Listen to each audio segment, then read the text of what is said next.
Ultimate 2, capital G here. Got a nice duel against Pendulum Magicians. This was me messing around, new format with Ultra playing in ranked on Dueling Book. Occasionally, maybe I'll just get bored and I'll be like, you know what, let me hop on Dueling Book. This is really just for YCS Atlanta testing purposes and whatnot. Anytime I play against Pendulum Magicians, obviously I'm pretty excited because I know that it's a meta matchup. I said in my video, I thought the deck got significantly worse. A lot of people are saying it's just as dominant as it was before. And this is, well, like when I say that, I see the replays and I see people who don't run disruption. I see people who, like, you know, they always go first. This is more of a better representation, in my opinion, of what Pendulum Magician matchups kind of look like. Now, granted, I guess this is a little bit skewed because I am running kind of a back row heavy deck, but you're going to run again. You're going to run into decks like these in a format that has so much, like, you know, so many good defensive cards, not just potential hand traps, but actual traps like TT and Bottomless and whatnot. And one of the things that I kind of criticize Pendulum Magicians, especially now, is I don't believe that they can effectively go second anymore. Like, if you evenly match me here, okay, that's fine. You're just too good. You got evenly matched. But outside of that, without Joker and without Double Iris to float, because Double Iris, you could Pendulum summon it if it got striked or solemn. It doesn't matter. You still got the search. Joker was your guaranteed, like, your opponent had to strike it. They had to use warning on it. They had to use, in this matchup, Outer Guys Protocol. But now that you don't have those good floating cards, there is nothing to fear for your deck from your deck. I'm not saying Pendulum Magicians is good. I'm just saying if I go first, I feel like I'm probably going to win the entire match unless I completely brick into game 3. I feel like if I go first, there's too many good traps here. You're not getting through all of this. I feel pretty confident in that, and I just don't think the deck can play through back row really good, because things like Purple Poison is not really a good card. It doesn't do anything if you're going second and your opponent doesn't have like a prominent good face-up monster on the board. So I thought this was interesting. I dualitied for Ash, and they play Pot of Desires, which brings out the Gamma. Okay, I was like, all right, well, why would you Desires if you know I have Ash Blossom? So I'm gonna strike the Gamma. The reason I did that is because when you play Desires, you fuck up your deck for the most part, just like the consistency of it. And I'm getting a 2-for-2 trade there.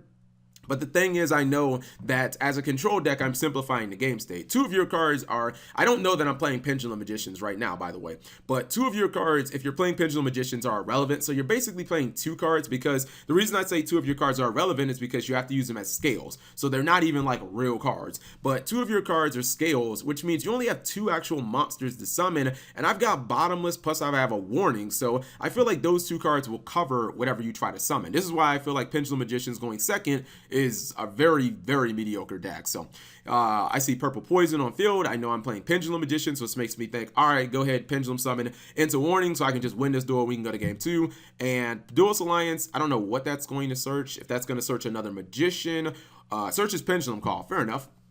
Okay, so I assume Pendulum Call is going to be activated. At that point, I think I'm okay with that, because I believe Pendulum Call, like, that does turn off your ability to use Electromite during that turn, or at least somewhat, because you can't blow up your own Pendulum scale. So at least I'm not concerned about that. Plus, I would just Bottomless Electromite anyway. So Wisdom Eye and Harmonizing are added to the hand. I believe Wisdom Eye is played. Wisdom Eye can't activate its effect, which is really good. It's going to Pendulum summon 2 cards, and they are Black Fang and Harmonizing. I'm going to obviously Solemn that. Black Fang is not as big of a deal. Harmonizing is the card that kind of gets them where they want to go. Now, here's the thing. I did not know that Black Fang could summon itself back from the graveyard. I feel like that's really poor card design, too. I'm fine with Black Fang. If it gets striked, you can summon another, like, Dart Spellcaster. I think it has to be a Dart Spellcaster Pendulum. Dart Spellcaster, okay, does not have to be a Pendulum, but I know it can summon like another Dart Spellcaster from the grave. I'm not fine with it being able to search its like self. I don't think cards should be able to do that. That seems a little stupid to me. Not in the Arc V era where everything's a hard once per turn and cards can't search themselves. So I use Bottomless there. The reason I use Bottomless is I've already used a couple of Solemns early, and I don't want to take any direct attacks, and I don't want my Bottomless being dead. So right here, I'm going to activate Scapegoat. Scapegoat is a card I'm testing in Ultra. I go back and forth with the card. I used to run Unending Nightmare and stuff like that in the main, but right now I'm feeling okay with Scapegoat. It does severely suck when you have it in Pot of Duality at the same time, but it's fine because my opponent has a completely open field, and I'm going to be able to do almost 5,000 damage here. And for a long time, I was just like, I guess I'll just go Borlo Dragon and then pass. I was like, that's a pretty shitty play, to be honest, because although it can't be popped by Purple Poison, I was like, man, if I don't kill that Wisdom Eye, my opponent's going to be probably at advantage because they're going to make Wisdom Eye into Oath Dragon. They're going to add Wisdom Eye back, and then just either set it or, you know, start stalling. And if they get another Pendulum card, then it could be off to the races at that point. But then I actually had a kind of eureka moment. While doing this play, you see I originally sent everything to the graveyard for Borlo Dragon, but then I was like, wait a minute, why am I even doing this? Why not go for something different?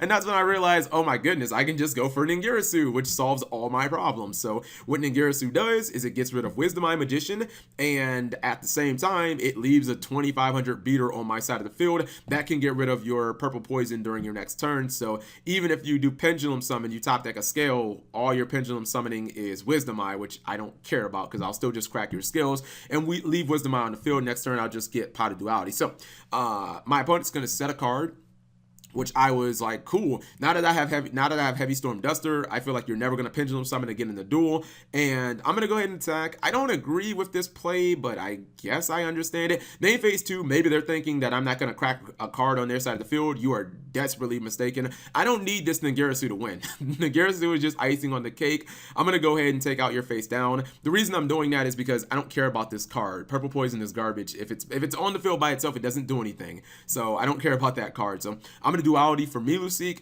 The reason I took Miluseek over Marionetta is because A, it can be a defensive card. I can set it face down. B, if you kill it, I'm just going to search for something. C, if you don't kill it, I'll just Link Summon Link Karibo, and then I'll search, and then I'll just kill you because you only have 20, or you only have 600 life points. So Miluseek made more sense than Marionetta, and Marionetta was susceptible to him top decking like Black Fang and just attacking or something like that. Then Protocol and Manifestation would be both like fairly dead. So we win game 1 rather easily. But I feel like people could say, oh, Cap G, you only won because you went first. Coin flip format confirmed. Fair enough. I still just don't think that, I think the consistency that Pendulum Magicians lost is a lot, to be honest. It is so significant that they don't have those 2 floaters anymore. Because if you're a control deck, when your opponent summoned Joker, you kind of always had to burn like a breakthrough skill, or you had to burn like a strike on it because you didn't want your opponent getting that, you know, that first +1, and that should be your strike that you're using for the Pendulum Summon. Now you get to just save the strike, you can use it on the Pendulum Summon, and then their turn just kind of ends, to be honest. And going seconds, I feel like unless they Electromite explode all over the board, I feel like there are things like Regeki and just Spell Shattering Arrow that can just easily counter them. Obviously Obligatory Evenly Matched, but I don't play that card in this deck because it is a back row deck. So we're going into game 2. And I sided in Ghost Ogres against this matchup, specifically because it stops the Electromites. It's one of the only cards that will stop it and kill it. I guess you could run Gamma as well. This duel starts very similar to Duel 1 with a Pot of Desires activated and an Ash Blossom being used. And see, this is the thing, like Ash Blossom wasn't really good.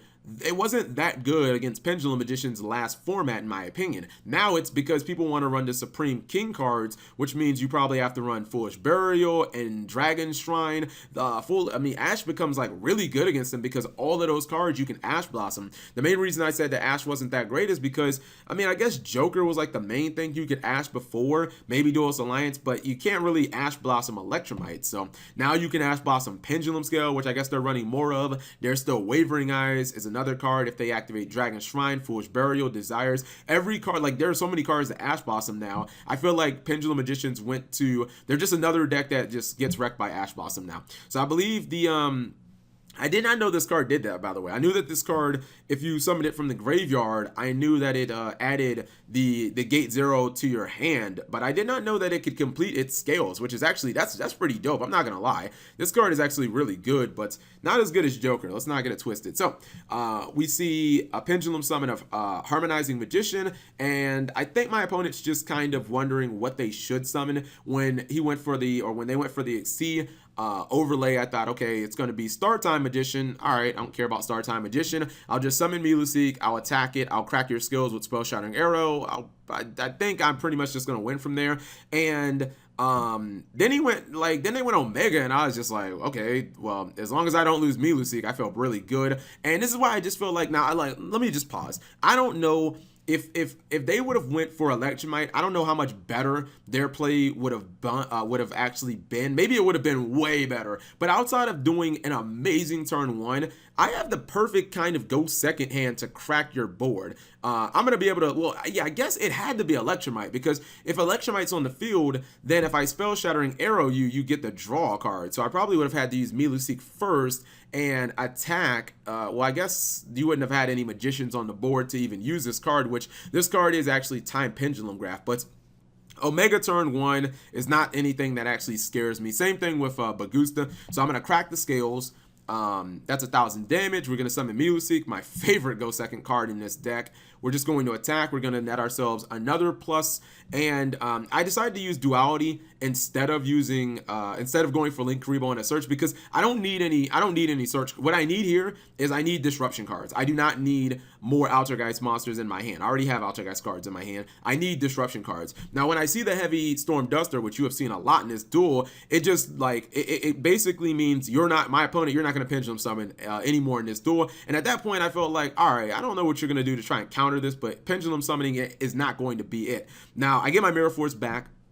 And by the way, for anybody who thinks I sided this in, no, I main heavy Storm Duster. I feel like if you're playing Paleo or Altergeist or any type of back row deck, you should be main decking this card. Not only does it wreck Pendulum Magicians, as you're seeing here, but it's also a 1-for-1 against all the field spells. If your opponent activates Light Stage, 1-for-1 it. If your opponent activates Union Hanger or Dragonic Diagram, 1-for-1 those cards.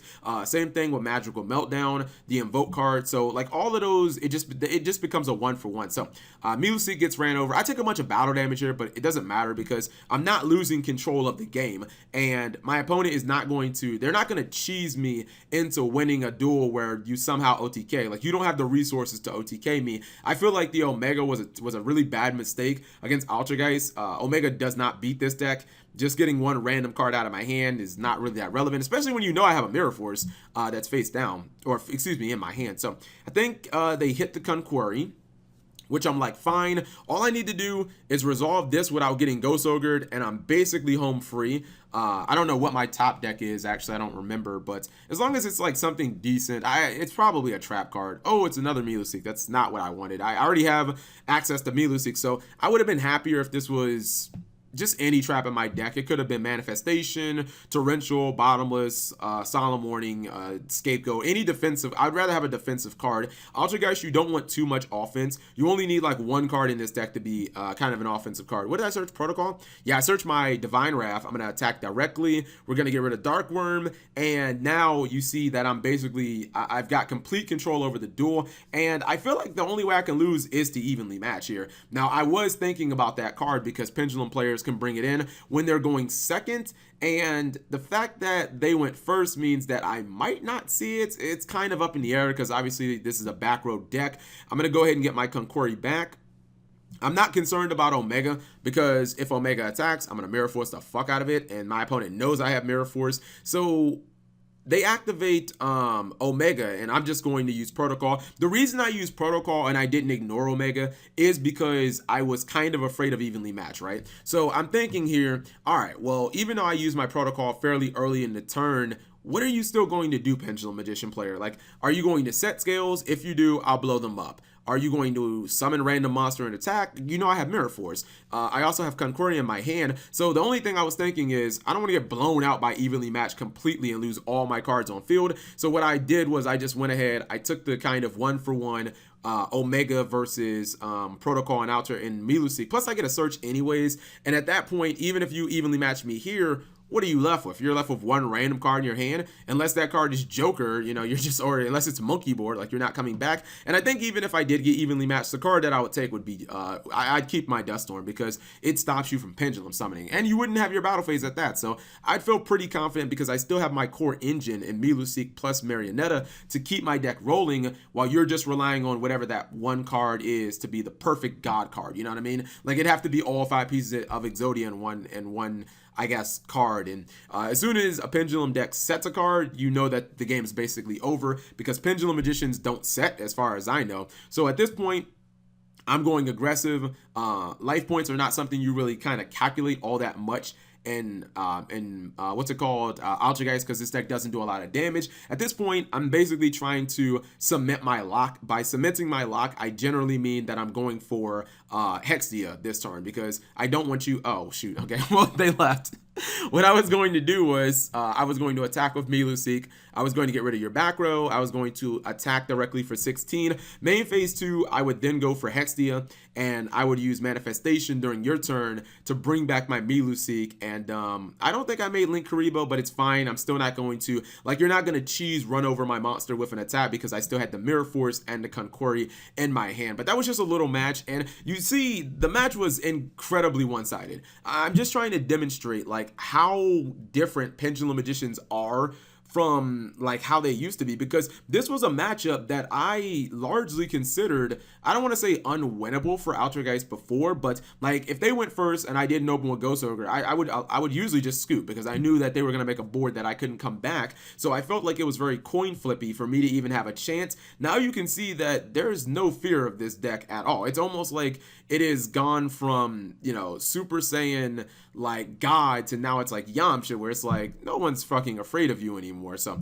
yeah, Pendulum Magicians still have that incredible upside, but don't believe all the replays you see. This is more, in fact, I think this is a better representation of what the deck actually does in a lot of situations now, where if it gets Ash Blossomed, you know, in its first turn, it's just like, my plays kind of suck now. Or if it gets hit with a Ghost Ogre on Electromite, it's like, well, we don't have Joker, we don't have, you know, we don't have Double Iris. Guess we're just gonna pass and hope we don't die. So whatever you guys think, leave it in the comment section below. Losing Joker, I think the deck would have still been really strong, but losing Double Iris and Joker, like Double Iris was really that card that was kind of uncounterable for a lot of decks, because Strike and Warning didn't counter it. But now that they don't have either one, the deck has to, the plays are just significantly weaker. So yeah, whatever you guys think, leave it in the comment section below. Thank you guys for watching. As always, subscribe if you have not already. Turn on that notification bell for daily videos.